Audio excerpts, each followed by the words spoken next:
ஒரு அழகான பசுமையான கிராமம். அந்த கிராமத்து பக்கத்துல ஒரு அடர்ந்த காடு. இந்த கிராமத்துல தான் நம்ம கண்ணம்மா வாழ்ந்து வந்தா. இவ ரொம்ப நல்ல மனசு கொண்டவ. ஒரு நாள் இவளும் அவ பாட்டியும் அந்த காட்டு பக்கத்துல நடந்து போய்கிட்டு இருந்தாங்க. அப்போது திடீர்னு ஒரு சத்தம். என்னன்னு பார்த்தா ஒரு குட்டி யானை ஒரு பள்ளத்துல விழுந்து கிடக்குது. இதை பார்த்த கண்ணம்மா உடனே ஓடி சென்று தன்னோட கிராம மக்களை கூப்பிடுறதுக்காக போறா. அங்கேயும் போய் அந்த கிராம மக்கள்கிட்ட எல்லாம் எடுத்து சொல்லி உடனே கிராம மக்களை எல்லாத்தையும் கூட்டிட்டு வரா. அப்போ அந்த கிராம மக்களின் உதவியோடு ஒரு கயிறை வச்சு அந்த யானையை இழுத்து காப்பாத்திட்டாங்க. அன்னையிலிருந்து அந்த யானைக்குட்டி அவளோட நல்ல ஃப்ரெண்ட் ஆயிடுச்சு. அது மட்டும் இல்லாம அந்த யானைக்குட்டி அந்த கிராம மக்கள் எல்லோரோடையும் ஃப்ரெண்ட் ஆகிட்டு.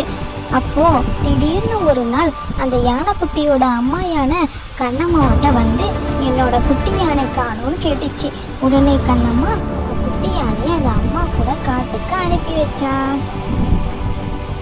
இது போல அன்பும் உதவியும் இருந்த எல்லா உயிர்களும் நம் நண்பர்கள் தான்.